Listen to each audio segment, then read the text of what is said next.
name is Brenda Santana and I am the EL Coordinator for Wonderful College Prep Academy. In today's video, I'd like to talk about the District English Learner Advisory Committee, also known as DELAC. This video will go over our district's requirements for holding the DELAC meetings, roles and responsibilities. We'll also go over trainings and elections, and why you as a parent should be a part of your district's English Learner Committee. This is a great opportunity, and I really hope that you are informed about the importance of DELAC and are compelled to join us and be a part of your child's learning experience. So if you are interested in learning more, keep watching. This video will go over the District English Learner Advisory Committee, also known as DELAC. What is DELAC?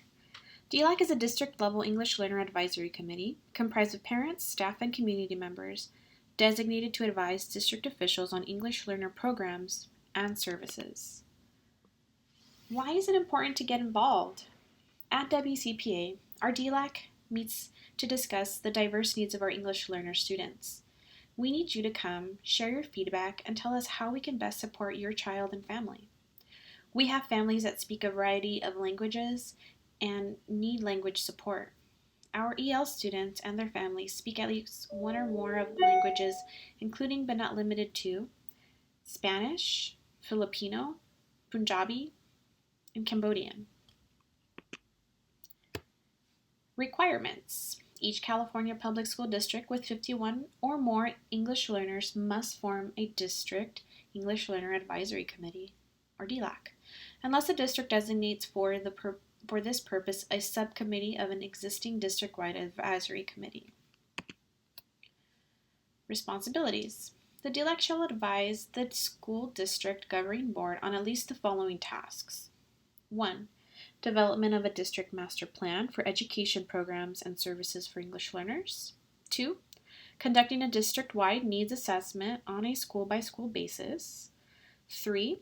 Establishment of district program, goals, and objectives for programs and services for English learners. 4. Development of a plan to ensure compliance with any applicable teacher and or teacher aid requirements. 5. Review and comment on the school district's reclassification procedures.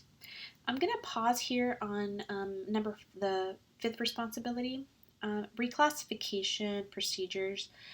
Some of these terminologies might be new, maybe might be something that parents may not feel 100% ready to perhaps advise the school board on or advise the school leaders on. However, I would like to highlight that our district is not only prepared to, but required to train any committee member and DELAC member on each of these responsibilities.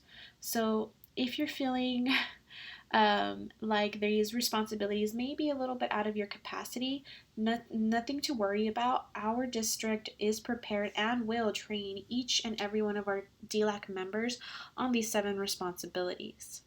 So if you are unaware of some of these items, maybe some of these items may seem beyond our capacity, these are all items that every school not only has, but also is required to receive opinions and parental input. So DELAC is meant for parents to get involved, parents to have an opinion, and parents to establish themselves as supports for their families and students at our districts.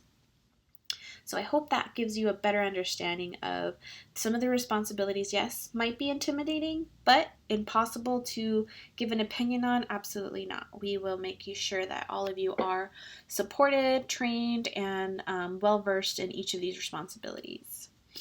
Okay, let's continue with steps 6 and 7. So the 6th responsibility is to review and comment on the written notifications required to be sent to parents and guardians. So this is more so like any of those letters that might come home regarding English learners. Any letters and notifications, you would be, a DELAC committee member would be first to see the These letters, they would get trained obviously on what the purpose of these letters are, why parents are being notified of certain topics. And lastly, this lengthy seventh responsibility has a lot to do with expenses. More specifically with the local control and accountability plan. If the DELAC acts as the English Learner Parent Advisory Committee under California Education Code sections 5203B1 and 5203A2, which are just terminology for laws, California educational laws. The DELAC shall also review and comment on the development or annual update of the Local Control Accountability Plan, or LCAP. Again, number 7 has more so to do with the way the expenses are handled and parental involvement. Again, from involvement from the DELAC and is also required as a responsibility. All right, so the composition requirements. It is said that every DELAC must be made up of 51% or more of the committee should be parents or guardians of English learners. The majority of the membership, 51% at the minimum, should be parents. And this is a great requirement because it ensures that our parents have an opinion, our parents are aware of these items, these 7 responsibilities that were mentioned previously, and that their input is vital. Their input towards our major school and district responsibilities. These are things that you as potential DELAC committee members would be giving us a direction on. So it's really important that parents are involved and that they are legally made up of at least 51%, more than half of the members are parents.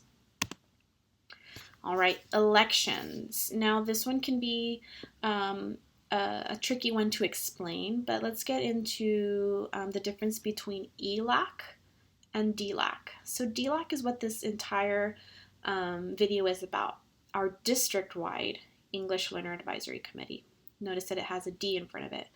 Now ELAC is when it is a committee that is dedicated just to the school, a local school. Perhaps the elementary Delano campus has their own English Learner Advisory Committee, and we're calling that committee the ELAC.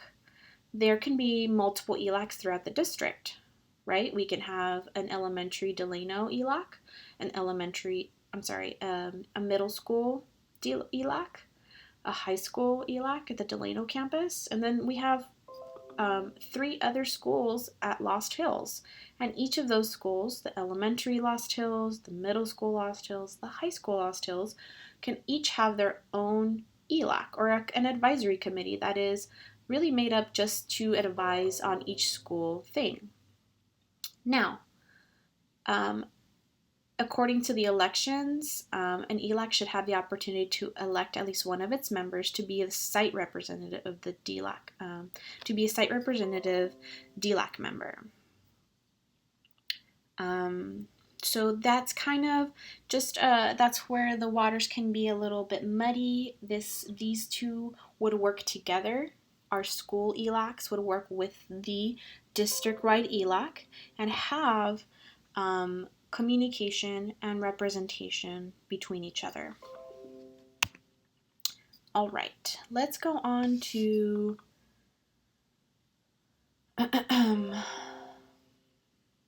the trainings.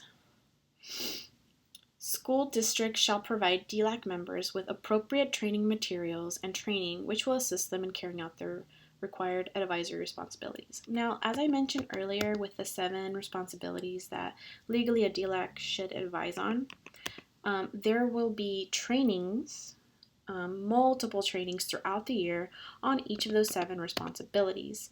Now, these can be, again, new to some parents. These are things that happen in every district that must happen legally.